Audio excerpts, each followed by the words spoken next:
Good afternoon and welcome to Pakistan Today News from our New York studio. I'm Chris Taylor. We begin in Rawalpindi, where Pakistan Tehreek-e-Insaf leaders staged a sit-in outside Adiala jail after being denied permission to meet their founder and former Prime Minister Imran Khan. The protest comes amid growing concerns over his health. Khyber Pakhtunkhwa Chief Minister Sohail Afridi said Imran Khan was taken to Islamabad's PIMS hospital for a brief medical check on doctor's advice, but PTI maintains the family was not informed.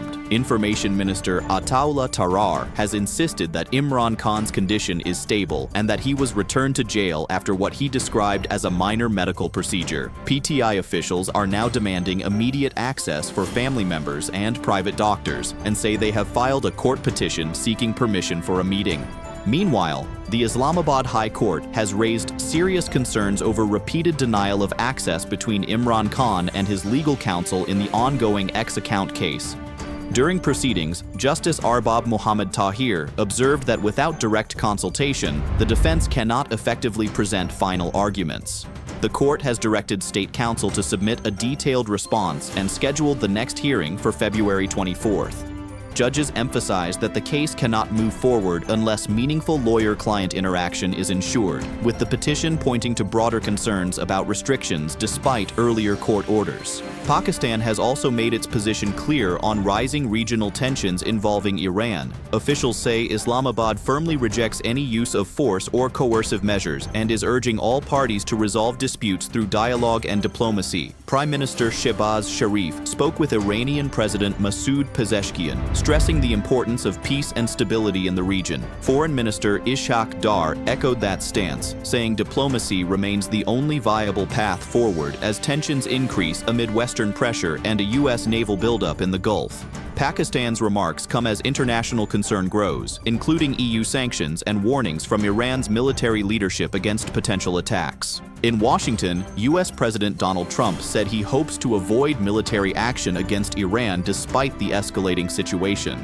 He noted that talks and diplomatic efforts are ongoing and expressed optimism that a crisis can still be averted, even as a large U.S. naval fleet has been deployed to the Gulf. Iranian military officials, however, warned that any attack would be met with decisive retaliation. The United Nations has also urged renewed nuclear negotiations to prevent a wider regional conflict. Turning now to maritime security, the Pakistan Navy has assumed command of the Combined Taskforce 150 during a change of command ceremony at the Combined Maritime Forces headquarters in Bahrain. Commodore Muhammad Yasir Tahir took over leadership from a Royal Saudi Naval Forces officer, pledging strong efforts to enhance maritime security and protect vital sea lines of communication across the Indian Ocean, Arabian Sea, and Gulf of Oman. The multinational task force focuses on countering illicit activities such as weapons and narcotics trafficking, reinforcing regional stability through cooperative security operations. We now move to Punjab, where a tragic incident has prompted swift action from the provincial government. I'm joined by our correspondent Drake Rowland in Lahore. Drake. Chris, this incident at Lahore's historic Bahati Gate has sparked outrage across the city. A young woman and her 10-month-old daughter lost their lives after falling into an uncovered sewer line at a construction site. Chief Minister Maryam Nawaz has termed the incident criminal negligence and ordered the contractor to pay 10 million rupees in compensation to the affected family. She has also directed the arrest and dismissal of responsible project and WASA officials, vowing zero tolerance for public safety failures. Thank you, Drake, for that update. Finally, the federal government has announced a major infrastructure initiative aimed at boosting religious tourism and regional development.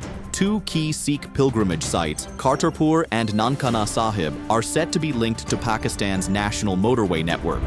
Communications Minister Abdul Aleem Khan has instructed the National Highway Authority to begin construction of the Sialkot-Kartarpur motorway, also known as the Guru Nanak Expressway. The project includes plans for 3- to 5-star hotels and rest areas, with global marketing campaigns targeting Sikh communities in London, Canada, and the United States. Officials say the initiative will enhance tourism, create jobs, and attract foreign investment. That's all for now.